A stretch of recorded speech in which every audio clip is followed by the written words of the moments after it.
10th class అయిపోయిన విద్యార్థులకి 10th క్లాస్లో మనకి బయలాజికల్ సైన్స్ ఉంటుంది కదా, దాన్ని ఇంటర్లో మనకి బాటనీ జువాలజీ అని 2 శాఖలుగా విభజించడం అనేది జరుగుతుంది. బాటనీ అనేది మొక్కల గురించి, జువాలజీ అనేది జంతువుల గురించి అధ్యయనం.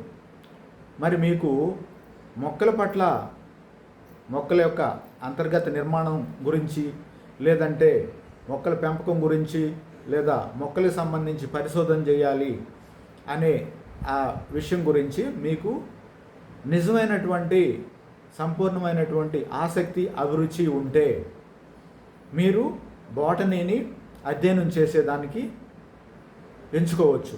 బాటనీని అధ్యయనం చేయటం వల్ల 50 కంటే ఎక్కువ కెరీర్ చాయిసెస్ అనేవి ఉన్నాయి.